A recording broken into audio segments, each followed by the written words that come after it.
Merci, mesdames, messieurs les orateurs, pour ces éclairages divers et variés, très complémentaires aussi. Je suis absolument persuadé que tout le monde a réussi à faire sa synthèse et prendre des notes et à des questions pour les oratrices ou orateurs. La parole est à vous.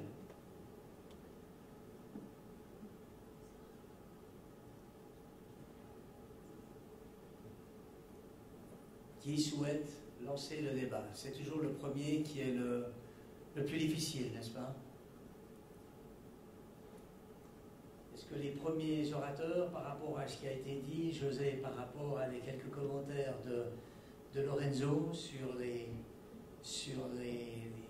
modes d'évaluation des actifs avant acquisition, comme qui représente évidemment un des plus gros propriétaires, si pas le plus gros propriétaire du Haut-Envaux, est-ce qu'il y a des commentaires à apporter?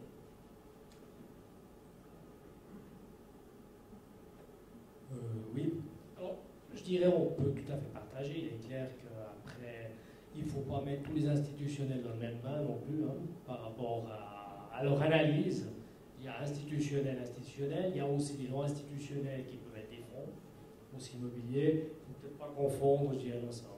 Moi, j'ai juste une remarque qui, lorsqu'on parle de la marge, entre dire qu'aujourd'hui, on a la meilleure marge entre le Libor, on va dire, ou le franc, par rapport aux acquisitions, puisqu'on a 4 points de marge. Ce qu'il ne faut peut-être pas oublier, c'est que c'est normal quand même qu'on ait cette marge, parce que je ne vois pas comment on pourrait avoir un taux incompressible de taux hypothécaire à -5. Donc, ce qui veut dire qu'on a aujourd'hui plus qu'une opportunité vraisemblablement, alors on verra quand, mais vraisemblablement d'une montée des taux.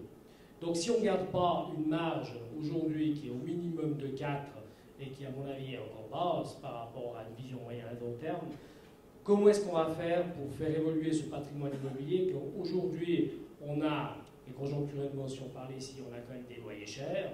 Je vois difficilement que parce que le taux hypothécaire monterait, qui veut dire peut-être un resserrement de l'économie ou un autre élément, comment les loyers pourront suivre pour combler cette augmentation du taux. Donc heureusement, et c'est peut-être pas assez de marge.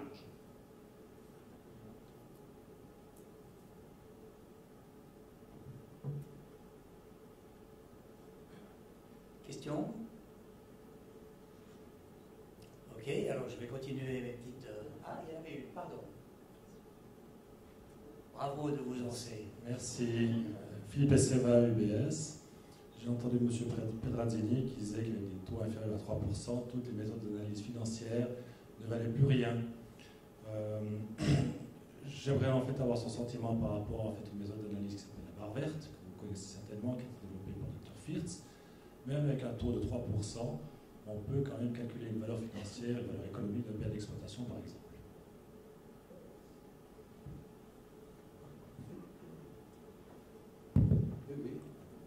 Mais ce que je veux dire par là, c'est que les méthodes sont des règles qu'on suit, qu'on aimerait perpétuer dans le temps, de sorte à avoir la même approche sur le problème, d'avoir la même approche dans le temps.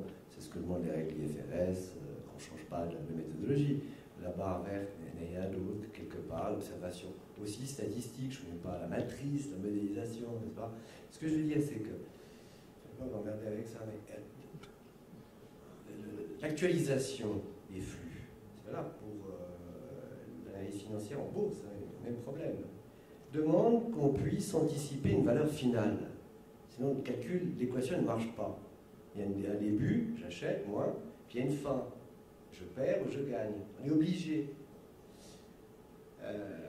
Les fainéants, comme nous sommes tous dans l'immobilier, avaient trouvé une solution relative qui est valable, hein, théoriquement, relativement simple, c'est de trouver pour la valeur finale un taux de capitalisation perpétuelle, avec, pour les plus sophistiqués, les taux de performance, mais tout ça un peu tombé du ciel, ou sur les bases statistiques précédentes.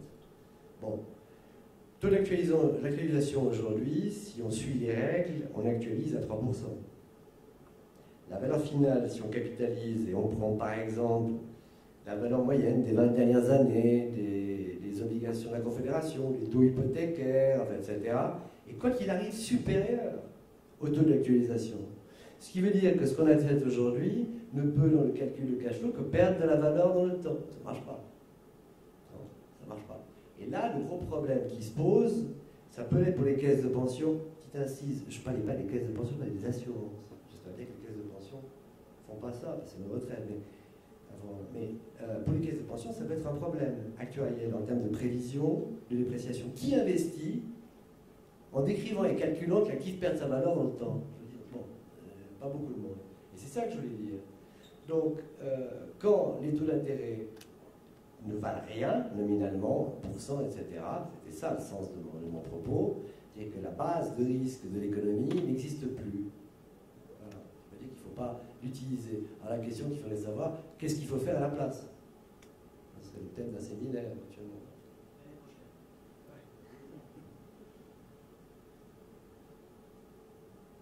Autre question, remarque, commentaire?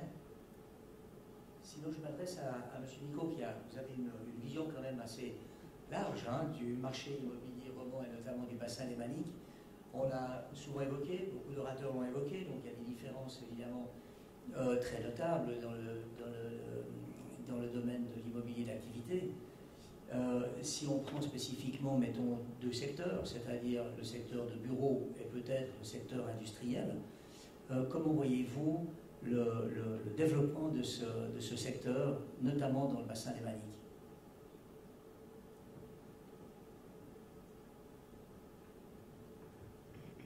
Il y avait un conseiller fédéral qui s'appelait Bonvin et qui, quand il discutait avec mon père, parce qu'ils étaient au collège ensemble 50 ans plus tôt, disait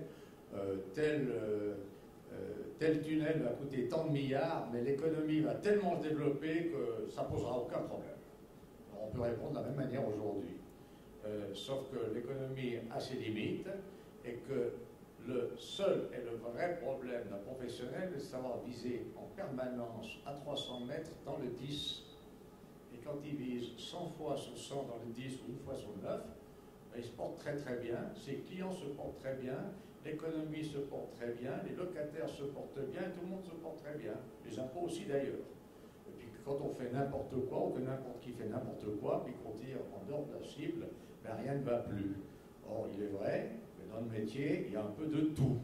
Alors moi, je suis confiant de naissance, je suis confiant parce qu'on connaît bien notre marché, mais les arbres ne vont pas jusqu'au ciel, et j'ai vu ces derniers temps quelques folies qui me font plus peur qu'autre chose.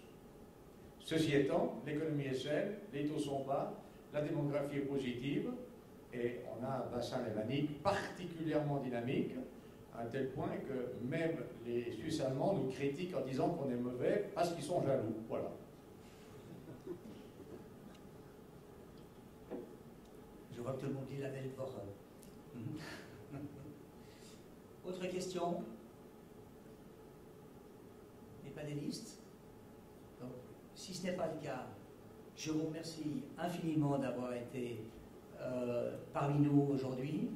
J'espère que cette première dans l'immobilier commercial va susciter certaines réflexions qui va certainement se porter les organisateurs et voir dans quelle mesure la suite pourrait être encore plus spécifique et segmentée dans l'immobilier commercial dans les années à venir dans le cadre du FIR. Alors, je vous remercie.